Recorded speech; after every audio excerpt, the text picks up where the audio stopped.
제가 주말에 그 영상을 찍으려고 했는데 여러분들의 그 다급한 그런 심정을 제가 읽었는지 급하게 그 카메라를 켰는데요. 뭐 지금 제가 여러분들에게 감사할 마음도 많고 그런데 오늘은 여러분들도 마음이 바쁠 거고 저도 마음이 바빠서 그냥 바로 영상으로 가도록 할게요.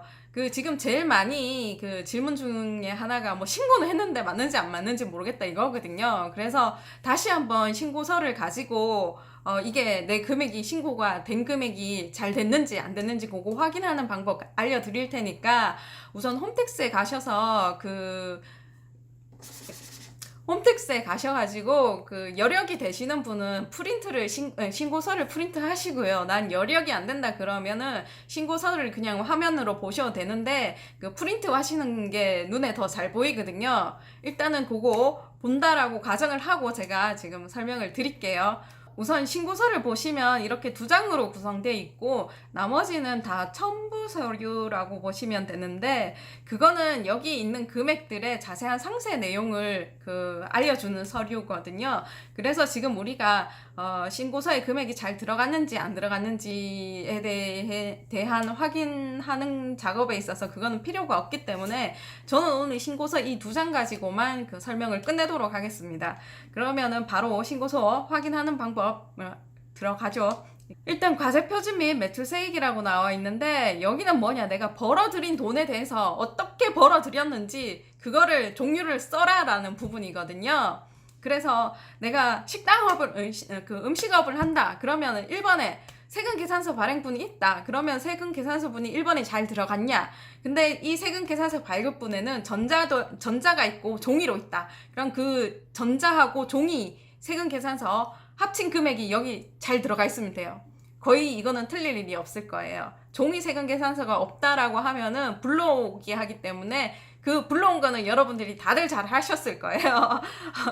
그리고 2번은 거의 없을 거고요. 3번 같은 경우에는 신용카드 매출이 있다라고 하시는 분은 여기 작성을 하셨겠죠. 그럼 그 금액이 여기 잘 들어갔나 확인을 하시면 되고, 여기 또 주의할 점이 뭐냐 하면은 오픈마켓 같은 전자상거래 하시는 분들은 이렇게 거기 가서 조회를 하게 되면 신용카드 발급분도 있을 거고 뭐 현금 영수증 발급분도 있을 거고 계좌 이체도 있을 거고 현금으로 완전 그 순수 현금으로 받은 것도 있을 거고, 근데 여기 3번에 적을 거는 거기에서 조회된 것 중에 신용카드 발급분을 여기 적으시면 됩니다. 현금 영수증 같은 경우에는 국세청에서 불러온 금액과 그 금액이 그 중복으로 신고가 될 수 있기 때문에 체크 잘 하셔가지고 그 중복되는 부분은 없게 그렇게 3번에 넣어주시면 되겠습니다. 그리고 4번 같은 경우에는 제가 저번에 누락을 할 여지가 있는 부분이라고 얘기를 드렸죠. 그러니까 신용카드도 발행을 안 했고요. 현금 영수증도 발행을 안 했고요. 세금계산서도 발행 안 한 부분, 그런 순수 현금 매출에 대해서 여기 4번에 적으시면 돼요. 그러니까 계좌로 받았는데 어떤 내가 매출 증빙을 아무것도 발행하지 않았다. 현금으로 받았는데 매출 증빙을 발행하지 않았다.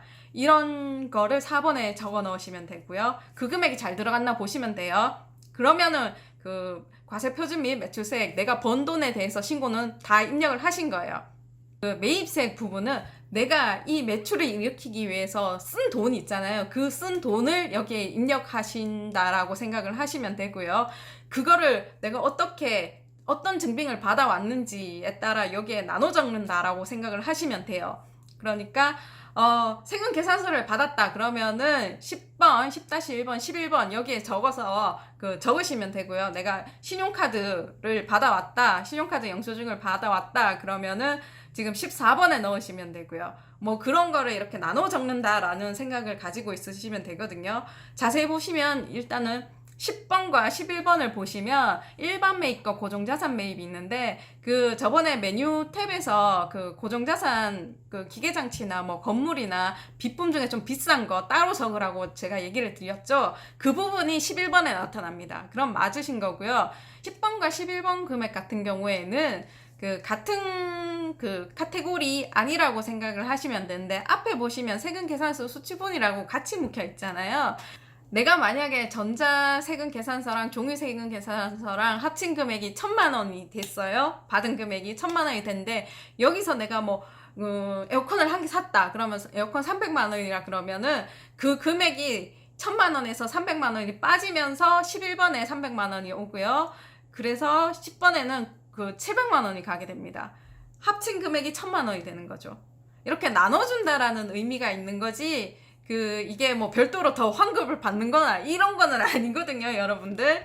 그러니까 세금 계산서 수취분, 그러니까 전자랑 종이랑 합친 금액이 10번 금액과 11번 금액의 합계랑 동일해야 된다라는 것만 알고 계시면 됩니다. 그리고 예정신고 누락분 없을 거고요. 13번 없을 거예요. 그리고 14번이 뭐냐, 여기 지금 합쳐져서 나왔기 때문에 그 자세하게 확인을 하려면 두 번째 장으로 가시면 됩니다. 여기 14번, 그리고 두 번째 장에 14번 있죠. 그 밖에 매입세 공제라고 나와 있는데, 여기서 신용카드 매출전표 등 수령명세서분이 있죠. 여기서도 일반 매입이 있고 고정자산 매입이 있습니다. 거의 일반 매입일 거예요. 잘 들어갔는지 보시면 되고요. 여기서 만약에 내가 고정자산을 찾는 그 입력 메뉴 탭에서 42번에 그 금액이 가게 되면서 총 내가 그 신용카드 매출 수령 명세서분 중에 그 고정자산 매입분이 빠지게 되고, 그 위에 일반 매입으로 가면서 이렇게 메뉴가 갈라진다라고 생각을 하시면 됩니다. 총 받은 금액은 그 변동이 없고 다만 분류가 달라진다라고 생각을 하시면 되거든요. 그 금액 잘 들어갔나 보시고요. 그리고 식당 하신다 그러면 43번에 가시면 의제매입세 공제라고 있는데, 900만 원이 어디서 나왔냐? 900만 원은 밑으로 가시면 그 85번에 가면 계산서 수취 금액이라고 나올 것입니다. 이게 계산서를 수취한 것 중에 뭐 계산서 수취, 농수산물을 가지고 내가 과세되는 재화를 공급을 했기 때문에 요거는 의제매입세 해주는 거라고 제가 얘기를 드렸잖아요. 그 금액이 지금 900만 원 올라와 있는 거고요. 해당 과세기간에 과세표준이 2억 원 이하인 경우에는 109분의 9, 해당 과세기간에 과세표준이 2억 원 초과인 경우 108분의 8을 해주는데, 요것도 뭔 말인지 모르겠다. 눈에 보이도록 설명해 드릴게요. 여기 앞에 신고서 가시면 과세표준 및 매출세액이라고 나와 있는데, 여기에 9번 금액을 보시면 이게 2억 원 이하인 경우에는 109분의 9, 이게 2억 원 초과인 경우에는 108분의 8이 적용됐는지 확인을 하시면 되거든요. 다시 43번에 가시면은 그 900 금액에 여기에 109분의 9나 108분의 8 한 금액이 세액에 공제되는 세액에 여기 갔으면은 잘 된 겁니다. 그리고 아까 수령한 그 신용카드 매출전표 등의 세액과 합친 금액이 94만 3천 원 이렇게 나오죠. 이 금액이 14번 금액과 동일하면 오케이 하고 넘어가는 겁니다.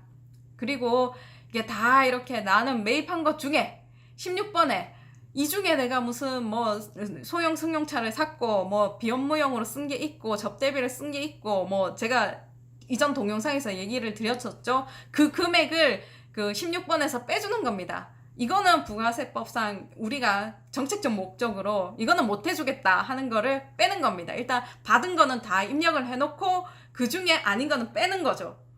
그래서 그 금액이 잘 왔나, 내가 입력한 금액이 잘 들어갔냐 보시면 되고요.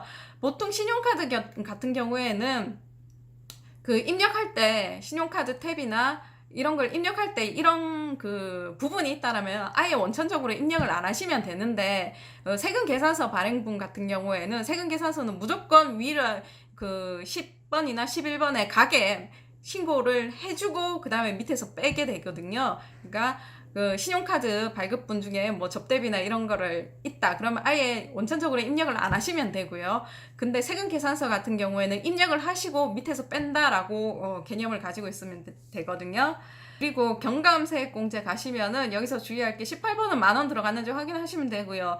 그리고 19번 신용카드 매출전표 등 발행세액 공제기 있는데, 여기는 뭐냐, 그 3번 금액에서 금액과 세액, 그러니까 공급 대가, 여기서 보면 550만원과 55만원을 더한 금액이 19번 금액으로 들어가면 되고요.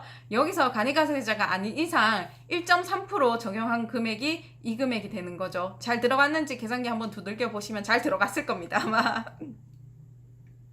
근데 만약에 내가 그 3번에 금액이 있는데 19번에 적용이 안 됐다 이러면은 문제가 생기는 거죠. 다시 한번 가셔서 작성을 한번 다시 하시고 신고하시면 되고요. 예정고지세액 넣으시고요. 그 다음에 납부환급세액, 이번에 납부해야 될 세액이 나오게 되는 거죠.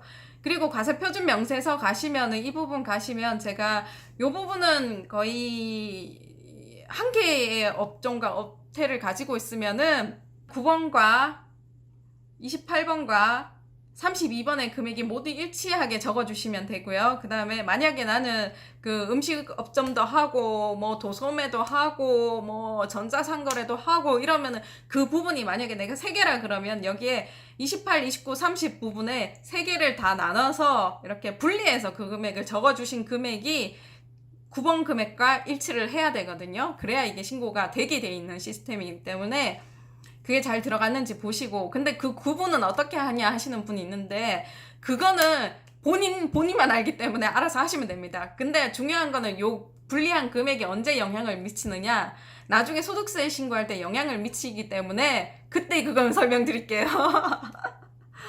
여튼 그렇습니다. 그러면 거의 다 신고가 맞게 됐고요. 그리고 또 중요한 게 뭐냐 하면 85번의 계산서 수치, 내가 면세사업자가 아닌 이상은 그 발급 금액은 없기 때문에 84번은 없다라고 가정을 하고요. 그 다음에 85번의 계산서 수치 금액, 내가 면세사업자가 아니더라도 그 사업을 하면서 화환을 보내거나 뭐 꽃을 사거나 뭐 이러면은 그거는 면세거든요. 그러니까 면세 수치본이 있으면은 여기에 입력을 하셨겠죠. 그게 그 금액이 85번에 잘 들어갔는지 확인만 하시면 돼요. 여기서 설명한 것 중에서 제가 만약에 이거는 어쩌면 누락했을 수도 있겠다라는 부분을 다시 한번 설명을 드리면은 그 3번 부분을 입력을 하셨을 거예요. 근데 3번 부분에 대해서 그 19번 3번 부분의 공급 금액과 세액을 합친 금액이 19번에 들어갔는지, 그리고 19번에서 그 뒷부분인 신용카드 1.3% 19번 금액 곱하기 1.3%한 금액이 옆에 세액 공제란에 잘 들어갔는지 한번 확인하시고요. 그 다음에 예정고지세액 그 잘 들어갔는지 확인하시고요. 그리고 의제매입세액 85번 금액과 43번 금액에 동일한지, 그리고 동일하다면 그 금액이 108분의 8, 109분의 9 다 적용이 잘 됐는지 그거를 체크하시면 될 것 같습니다. 자, 여기서 모든 사업자가 43번과 80번 금액이 일치하진 않습니다. 내가 카드로 농산물을 사서 이거를 이제 매입세액을 공제받고 싶다 해서 그 넣으신 분이 있으면은 그 금액이 43번에 그 더 보태서 나오기 때문에 이렇게 하면 한 60% 정도의 사업자는 그 커버가 될 것 같은데 모르겠습니다. 여러분들이 그 다양한 환경에 있기 때문에 그래도 그나마 제가 생각하기에는 그 부가세 부분이 덜 그 버라이어티 하거든요. 소득세 가면 많이 그 신고하는 방법도 많이 달라지고 이러기 때문에 소득세는 좀 그 내가 할 수 있는 방법이 최선의 방법이 아니거든요. 내가 셀프 신고를 할 수 있다 그래도 그게 세금을 가장 적게 내는 방법이냐, 이건 또 아니기 때문에 소득세는 그렇게 돼 있습니다. 근데 부가세 같은 경우에는 이게 다 입력만 하고 매입 자료만 잘 챙겨놓고 매출 자료만 잘 챙겨놨으면 누가 하든지 똑같이 나오는 그런 구조거든요. 여튼 그건 그렇고요. 제가 마음이 바빠서 지금 또 일을 해야 되기 때문에 빨리 오늘은 마무리 짓고 조금 좀 바쁜 거 끝나면 다시 한번 올리도록 하겠습니다.